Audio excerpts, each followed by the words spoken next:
Halo, saya Supaya Marifin dan setelah sekian lama saya membangun channel ini, saya baru nyadar bahwa tidak ada satupun video yang membahas tentang hitanan di channel ini. Dan ini adalah 5 tips mendokumentasikan acara hitanan di Indonesia.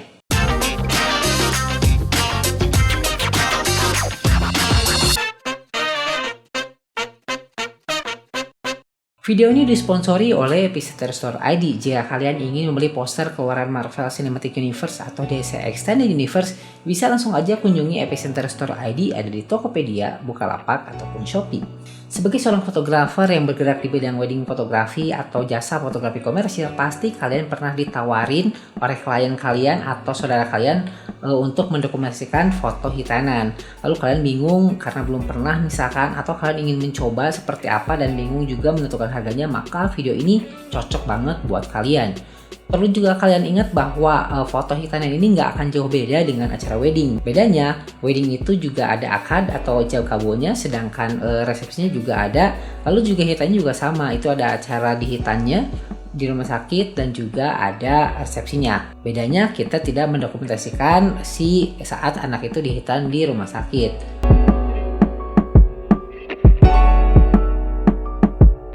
Tips yang pertama adalah kalian harus mengetahui tanggal si anaknya dihitan di rumah sakit atau di dokter dengan acara resepsinya. Ini penting banget karena proses penyembuhan setelah dihitan itu butuh waktu kan. Jadi apabila kalian anaknya dihitan subuh-subuh pagi hari terus resepsi jam 9, itu nggak bakal benar. Pasti bakal anak itu akan kebanyakan tidur dan juga pasti akan rewel apabila disuruh berpose karena tidak mungkin kan. Jadi idealnya itu adalah 1 minggu. Jadi saat hari H-nya itu disunatnya, dihitannya itu 1 minggu kemudian berresepsi itu masih aman. Tapi kalau misalkan 2 hari sebelumnya atau sehari sebelumnya, itu saya sarankan mending kalian ngomong ke kliennya bahwa hal itu akan beresiko nanti anaknya sulit difoto atau sulit didokumentasikan. Jadi disitulah peran kalian saat ada klien yang datang ke kalian untuk membahas soal ini. Kalian sudah tahu bahwa yang harus kalian perhatikan adalah tanggalnya itu berapa. Kalau misalkan mereka bilang oh ya seminggu kemudian, itu oke. Tapi kalau misalkan ada yang bilang mau ngedadak, disarankan aja itu jangan gitu. Jadi kalian jelasin nanti akan seperti apa jika tetap mereka memaksakan dihitannya itu 1 hari sama dengan resepsi dilakukan. Tips yang kedua adalah kalian harus mengetahui apakah ada acara adatnya atau enggak. Saya sebagai orang yang tinggal di Bandung dan di Jawa Barat ya, otomatis kalau untuk acara hitanan itu biasanya ada Singa Depok atau Kuda Renggong. Dan itu biasanya 1 hari sebelum atau 2 hari sebelumnya. Dan itu lumayan melelahkan kalau misalkan kalian mengikuti perjalanan dari si kudanya itu dari titik A keliling lagi ke titik A lagi, itu bisa berjam-jam. Dan itulah kenapa kalian harus mengetahui ini penting. Karena apa? Karena nanti itu akan membuat tarif kalian akan berbeda. Jadi kalau misalkan resepsinya doang, ya akan beda dengan kalau ada acara adatnya kan. Berarti kalian harus men-charge 2 kali lipat karena kan kerjanya 2 kali kan gitu. Jadi kalau ada klien yang pengen 1 kali aja harganya tidak mau naik, ya kalian jangan mau, karena itu kan otomatis nanti waktu kalian kerja 2 kali terus capek, terus panas-panasan kan.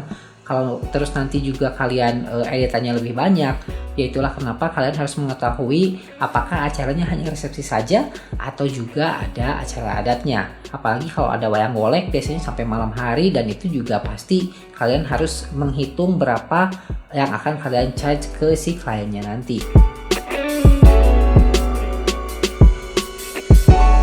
Tips nomor 3 adalah belajar tentang kids fotografi atau fotografi anak dan juga foto keluarga. Ini maksudnya keluarga ini antara orang tua dengan anaknya ya. Nah ini penting banget karena anak itu tidak sama seperti orang dewasa. Saat kita mendokumentasikan pengantin ya atau wedding fotografi, itu pengantin itu gampang diposekan karena mereka ini adalah orang dewasa kan, pasti nurut-nurut aja. Tapi kalau anak, apalagi anak kecil, itu pasti mereka tuh akan sulit, apalagi kalau rewel, nangis dan segala macam. Makanya penting banget untuk kalian belajar secara psikologi tentang anak itu seperti apa. Jadi saat mereka ini misalkan tidak mau difoto, misalkan itu biasanya tuh harus cari pawangnya, istilahnya begitu. Apakah itu neneknya, apakah itu kakaknya, apakah itu temennya. Dan biasanya dengan adanya orang-orang itu, maka si anaknya tiba-tiba mau difoto. Dan ini penting banget gitu untuk kalian bisa mendapatkan hasil yang maksimal pada saat mendokumentasikan acara hitanan. Terus juga untuk keluarga biasanya ayah, ibu dengan anaknya. Itu posisinya kan bertiga, berbeda dengan foto pengantin. Itu juga tetap kalian harus bisa memposekan supaya terlihat bagus, terlihat harmonis. Itu juga harus kalian kuasai sebelum kalian terjun di bisnis foto hitanan ini.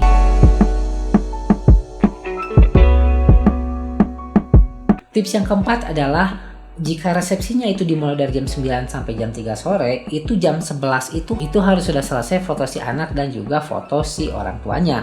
Kenapa? Ya karena kalau yang namanya anak itu biasanya siang-siang itu pasti mereka tidur. Kalau enggak mereka entah kemana lah, main atau misalkan nonton TV. Sehingga akan sangat sulit kalau kalian terlewatkan jam itu, nanti ya nggak akan dapet karena si anak itu udah pasti ganti baju dan lain sebagainya. Makanya harus kalian perhatikan itu setelah ketika resepsi dimulai, anaknya udah siap, itu langsung cepet hajar fotonya.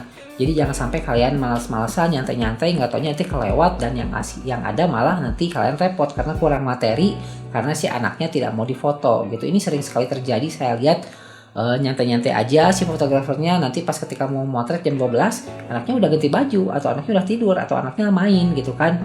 Jadi yang tersisa cuma orang tuanya aja, dan itu harus kalian perhatikan tips nomor 4 ini.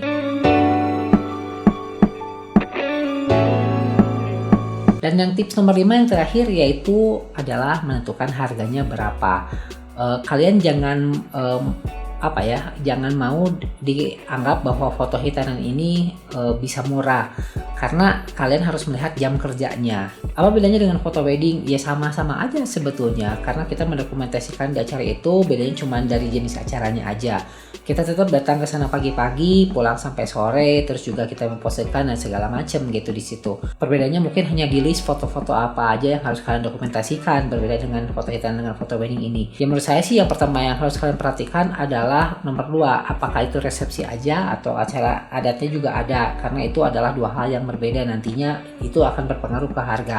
Kalau misalkan resepsi aja, itu kalian lihat dari jam berapa sampai jam berapa. Nah misalkan kalian dari jam 9 pagi sampai jam 3 sore itu 6 jam, kalian taruhlah charge 1 jamnya itu misalkan kalian itu 100.000, berarti 6 jam itu 600.000, itu jasa kalian aja, belum cetaknya. Kalau misalkan cetaknya mungkin misalkan untuk album yang biasa yang 100 foto misalkan 400.000 kalian charge ya, jadi 1 juta itu untuk 1 kali acara foto hitanan, itu acara biasa aja. Tapi kalau misalkan pengennya pakai album magazine, ya itu tinggal ditambahkan aja ke biaya cetaknya tadi. Terus kalau misalkan acaranya 2 hari karena ada acara adat, ya itu kalian hitung lagi berapa jam itu acara adatnya berlangsung. Jadi seperti itu. Kalau misalkan kalian punya patokan seperti itu, saya yakin pasti juga kalian tidak akan segan-segan itu untuk mencari harganya. Jadi pastikan kalian selalu memperhatikan berapa jam kalian bekerja. Karena ada juga beberapa klien yang nakal yang kita ini harus standby sampai malam karena pengen acara pengajian atau acara dokumentasinya juga ikut didokumentasikan. Sedangkan mereka cuma hanya ingin membayar sebesar 2 roll misalkan, atau misalkan 100 foto aja. Dan itu jangan seperti itu. Jadi kalau misalkan kalian ingin bertahan di bisnis ini, ya tetap kalian juga harus realistis dan harus mau gitu mematok harga sesuai dengan standar kalian. Kalau misalkan ada klien yang datang ke kalian terus mereka harganya nawar, ya itu berarti mereka nggak cocok dengan budgetnya gitu kan, dengan price list kalian. Ya otomatis ya silakan aja mencari fotografer lain yang budgetnya sesuai dengan budget mereka. Jadi begitu. Jadi demikian foto tentang 5 tips mendokumentasikan acara hitanan. Semoga bermanfaat. Saya Super Marifin, like, comment, dan subscribe, dan sampai jumpa.